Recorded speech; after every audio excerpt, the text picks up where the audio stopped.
Estamos começando mais um HDL Podcast e hoje para fazer uma pergunta intrigante a você. Salomão foi um herói ou um fiasco? Nós vamos tratar desse assunto aqui, o grande Salomão, herói ou um fiasco? Mas embora não, que nós vamos conversar sobre esse assunto a partir de agora. Salomão, rei de Israel, é o herói para muitos políticos, empresários, palestrantes. É um ícone da sabedoria, da prosperidade e da riqueza. Para muitos ele foi o grande expoente do empreendedorismo, um homem que vai demonstrar sabedoria incomum e riqueza colossal. Eu queria olhar para a vida deste homem e tirar da sua biografia alguns exemplos e alertas para a nossa geração. Primeiramente, Salomão foi filho de Davi e Batseba. Batseba tornou-se mulher de Davi numa circunstância muito vergonhosa.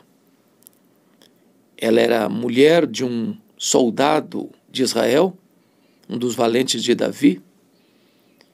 E Davi a viu se banhando, foi atraído, mandou chamá-la, coabitou com ela, ele engravidou.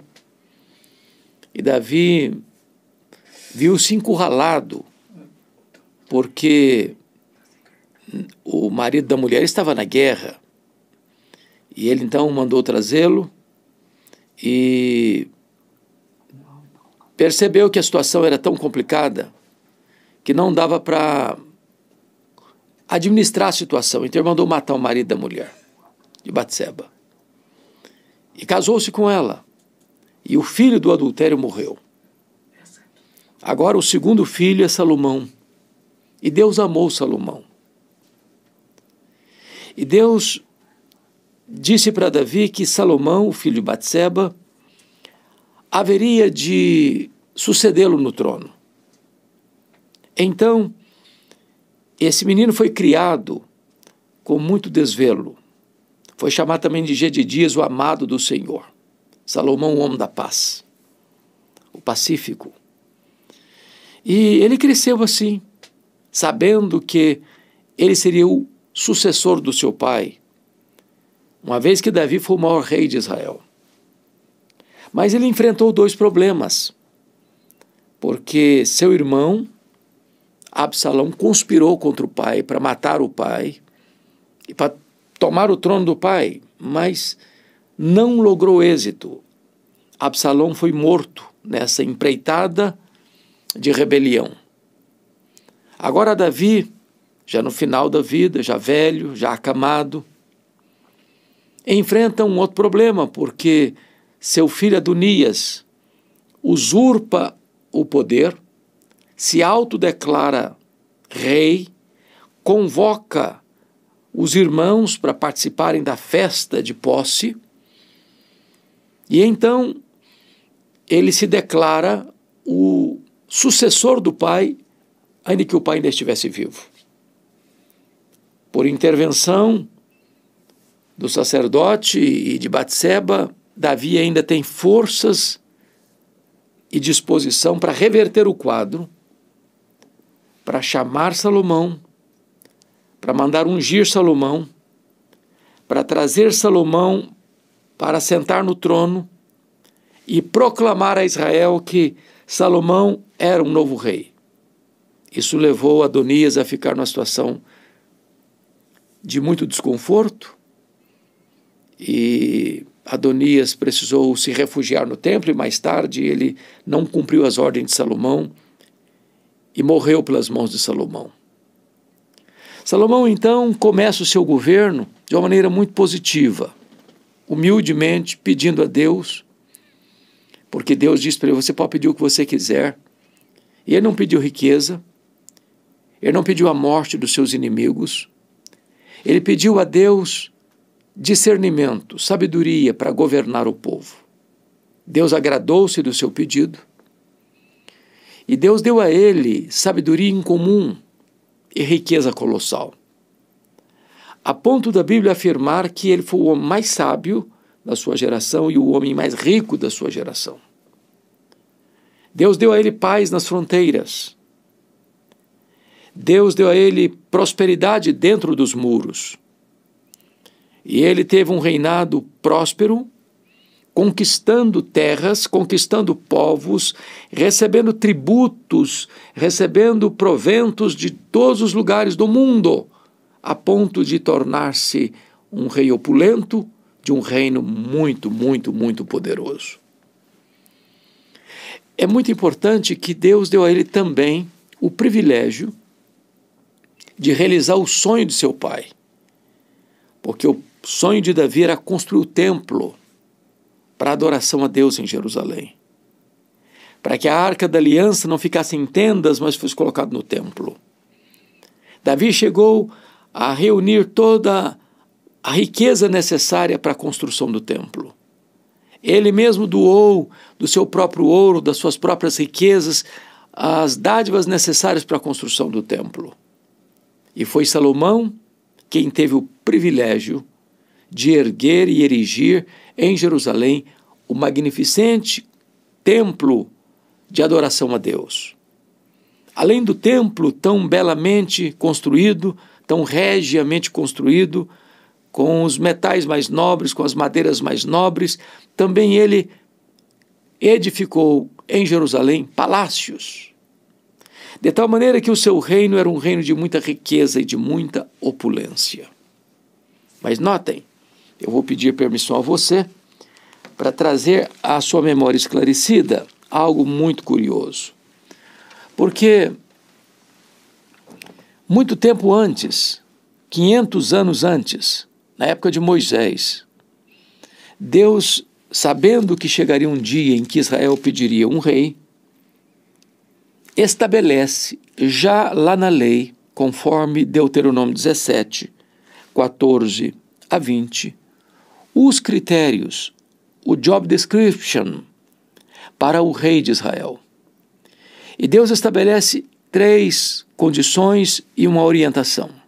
Primeiro, o rei de Israel não deveria multiplicar para si cavalos. Por quê? Porque ele não deveria confiar no poder militar, no exército, na força bélica.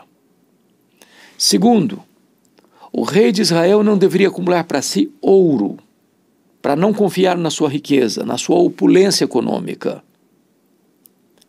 Terceiro, o rei de Israel não deveria multiplicar para si mulheres. Naquele tempo, os reis casavam-se com muitas mulheres.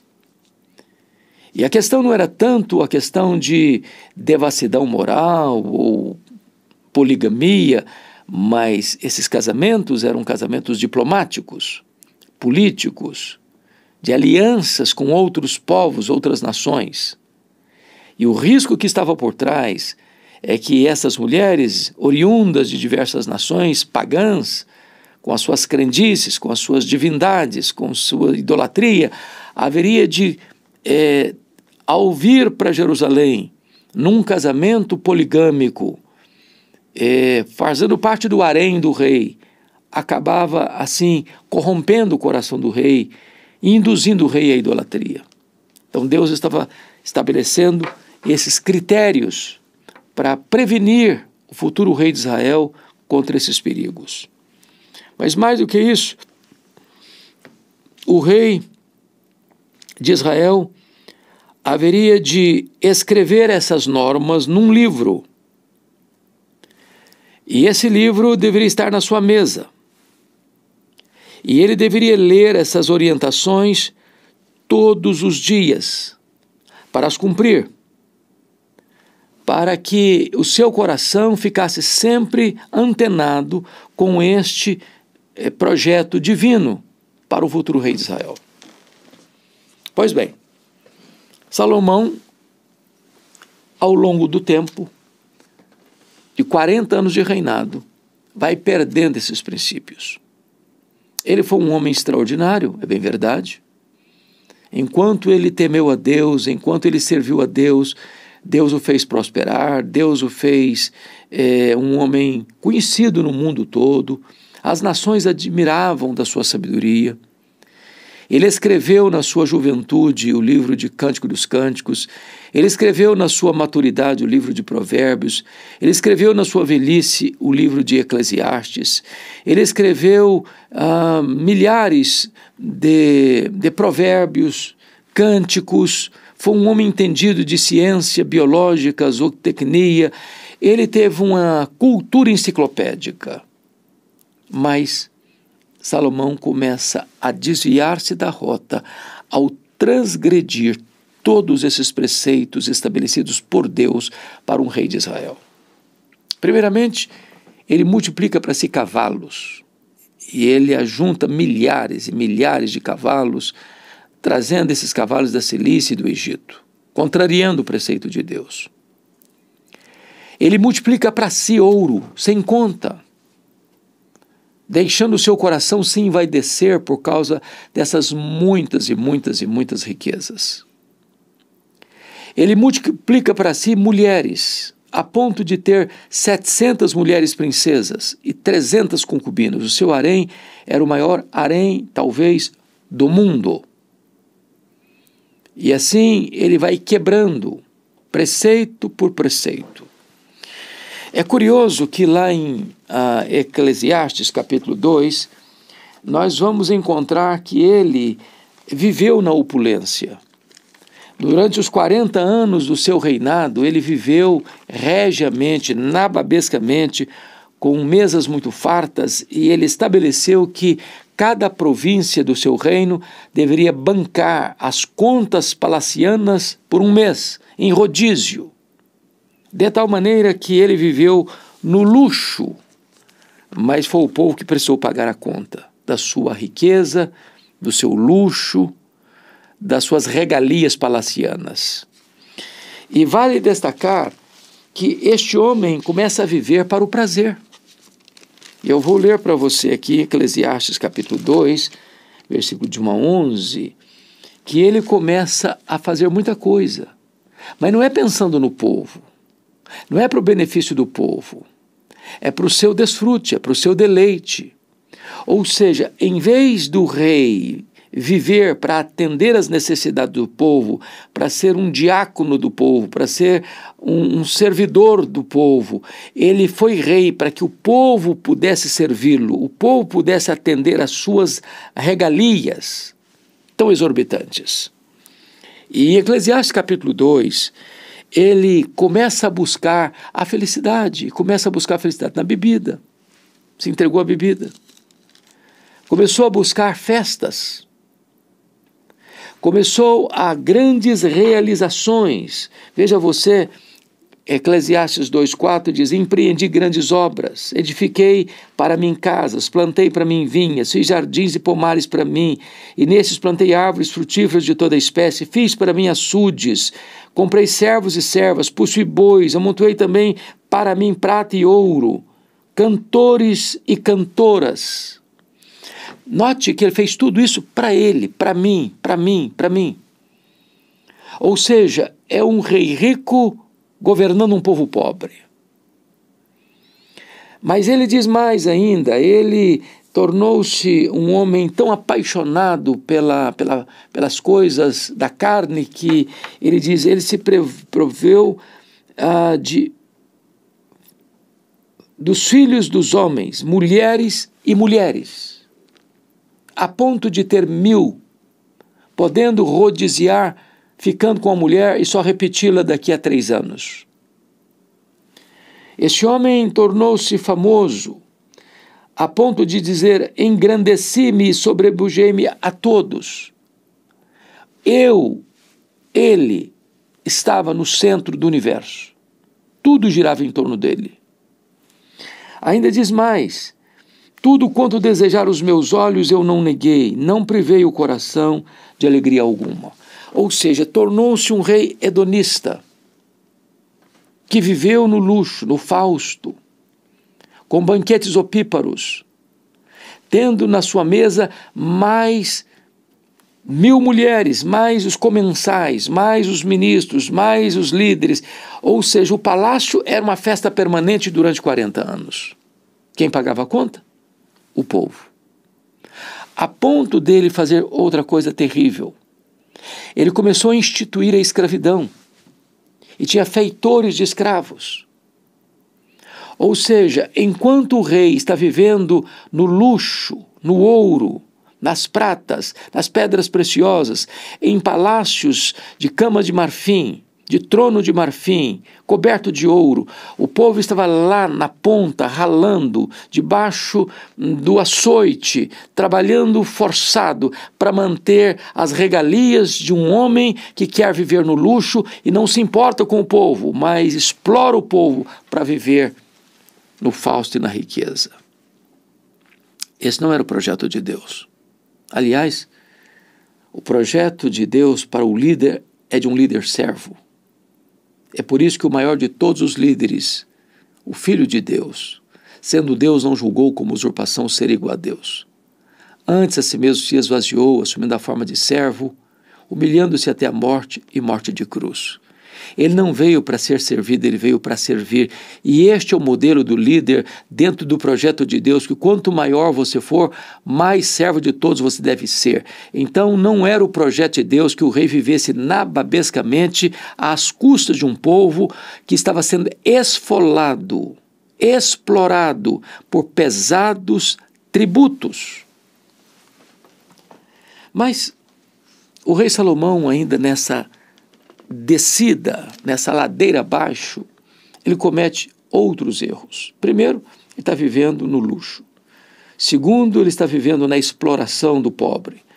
Terceiro, ele está desfrutando de um conforto em detrimento do sofrimento do povo. Depois, esse homem contraria os preceitos divinos para a monarquia em Israel, multiplicando para si cavalos, multiplicando para si ouros, multiplicando para si mulheres. E mais, chegou um momento em que, na velhice, o amor das mulheres suplantou no coração dele o amor ao Senhor.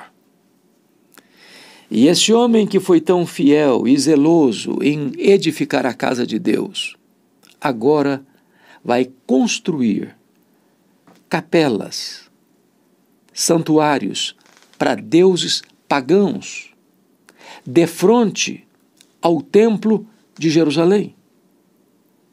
Agora ele vai favorecer e promover a idolatria em seu reino. Agora a estultícia e a cegueira espiritual tomou conta dele. Mas ele dá um passo além. E ele também agora pessoalmente começa a se prostrar e a adorar esses deuses falsos, esses deuses pagãos.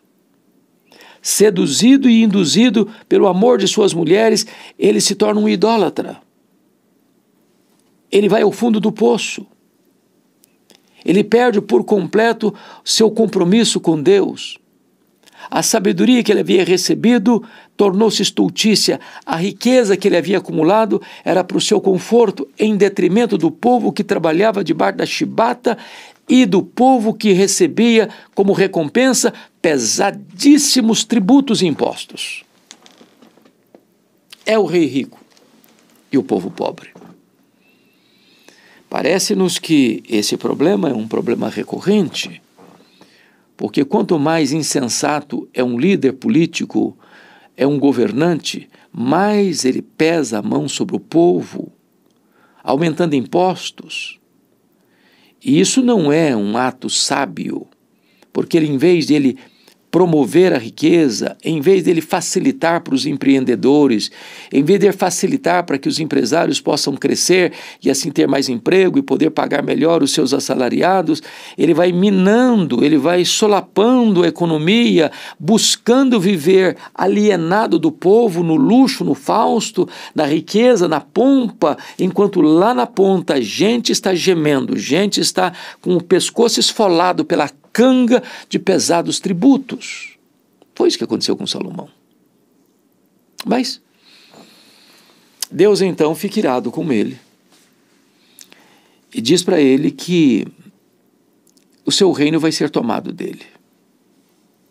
Não vai ser no período dele, não, por amor a Davi, não por amor a ele, por amor a Davi.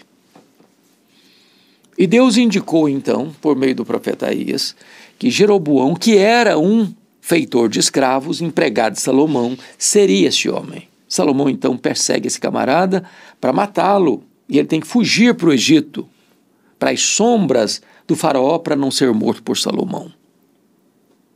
Salomão perdeu por completo a sua destreza, a sua sabedoria, o seu temor a Deus, e caiu nas malhas da idolatria, da apostasia, da corrupção. Mas ainda mais, Salomão não teve o cuidado, a sabedoria, a prudência de preparar o seu sucessor.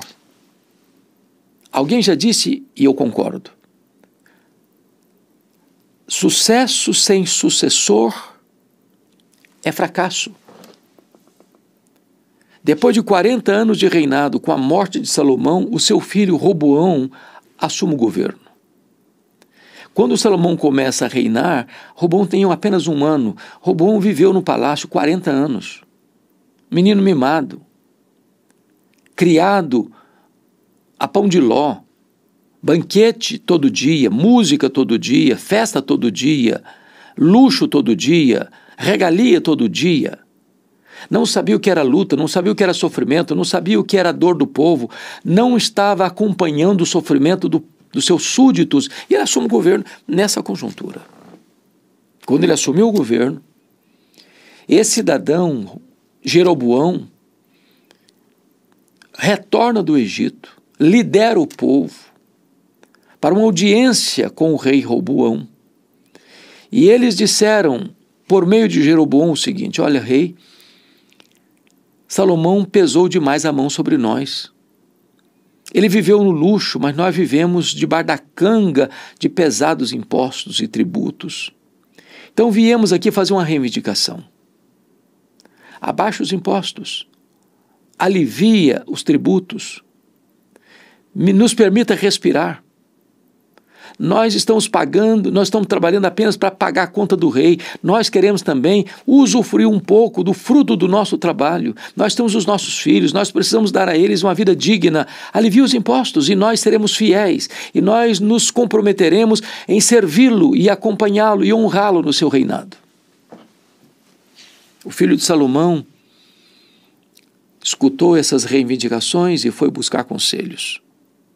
Aconselhou-se com os anciãos, e os anciãos disseram: olha, atenda o povo. De fato, Salomão acumulou muito ouro, muita prata, muita riqueza. Viveu no luxo 40 anos, mas quem pagou a conta foi o povo. Não tem almoço de graça. Se alguém está comendo de graça, alguém está pagando a conta. Ele não gostou do conselho.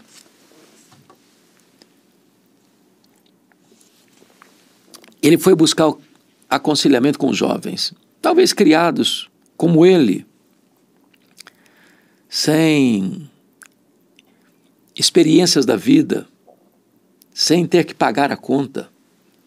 E os jovens disseram: não, atenda o povo não. Diga para esse povo que o seu dedo mínimo é mais forte do que o braço do seu pai.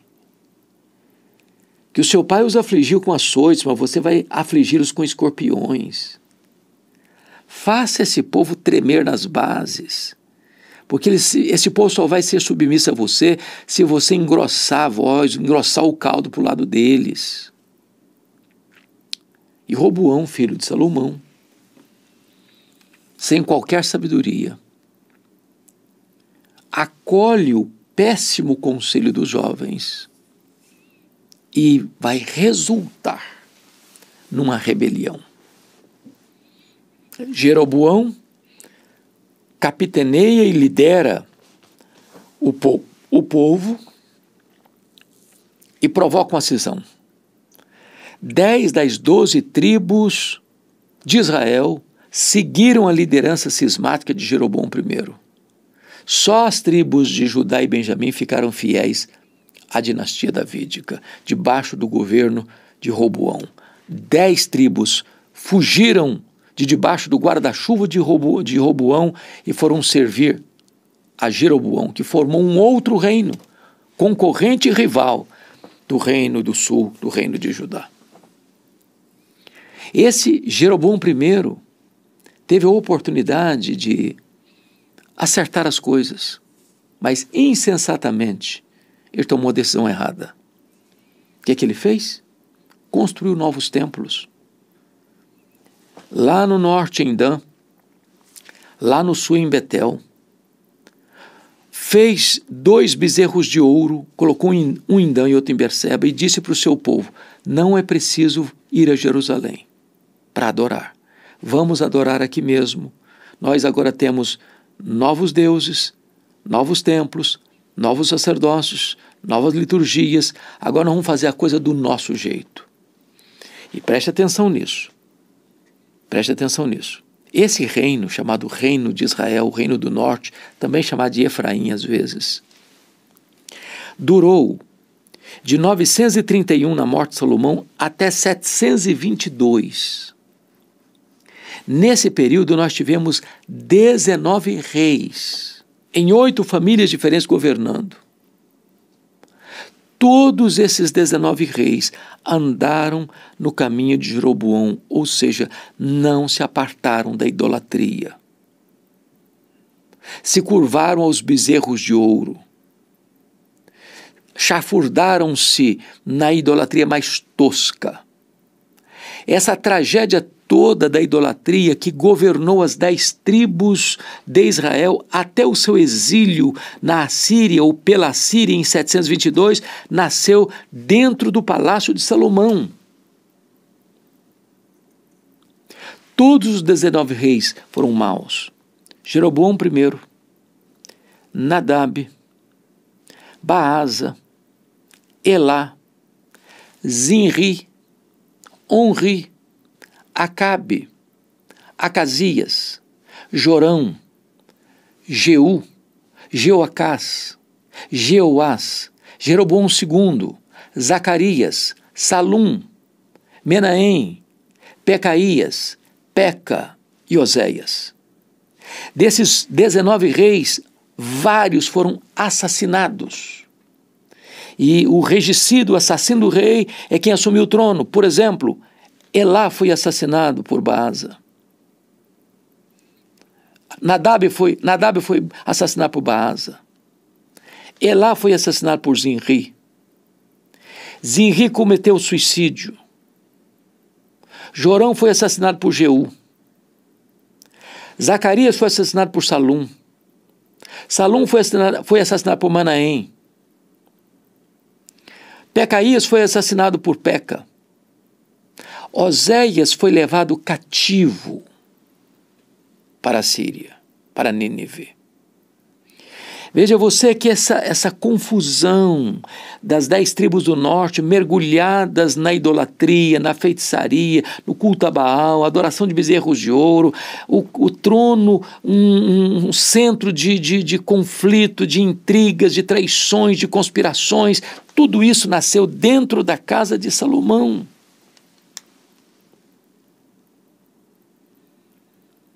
Ele conclui o seu governo de maneira terrível, se curvando a deuses falsos. E dali para frente, durante 209 anos, essas 10 tribos do norte nunca se apartaram da idolatria, nunca.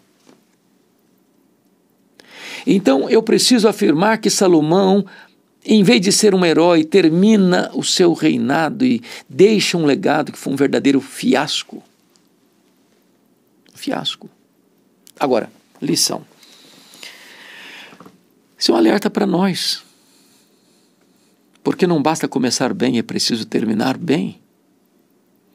Não podemos negociar princípios e valores. Ele começa tão bem, humilde, dependendo de Deus, pedindo sabedoria para Deus, e Deus abençoando a vida dele. Deus deu sabedoria, Deus deu riqueza, Deus o abençoou, Deus o honrou, Deus o fez prosperar. Israel tornou-se um grande reino, poderoso reino, conhecido não só internamente, mas no mundo todo, e ele jogou tudo isso fora. Foi um fiasco. Cabe a você e a mim botarmos a boca no pó e pedirmos: Deus, tenha misericórdia da minha vida. Isso também é um alerta para os reis, para os presidentes, para os governadores, para os prefeitos, para os gestores públicos. Tem muitos gestores, desde a presidência de um país a um prefeito de uma pequena cidade, que às vezes ficam criando impostos e mais impostos, tributos e mais tributos, esfolando o povo para viver nababescamente, no luxo, quando o papel do governante é servir o povo em vez de se servir do povo. Que Deus nos ajude a ter olhos para ver, ouvidos para ouvir e coração para perceber as lições que podemos tirar da vida deste homem chamado Salomão. Bom, se você gostou desta mensagem e foi edificado por ela, se esses alertas serviram de lição para o seu coração, eu te peço, partilhe essa mensagem com outras pessoas. Ajude-nos a espalhar esta notícia de que precisamos temer a Deus, porque o temor do Senhor é o princípio da sabedoria. Deus abençoe sua vida.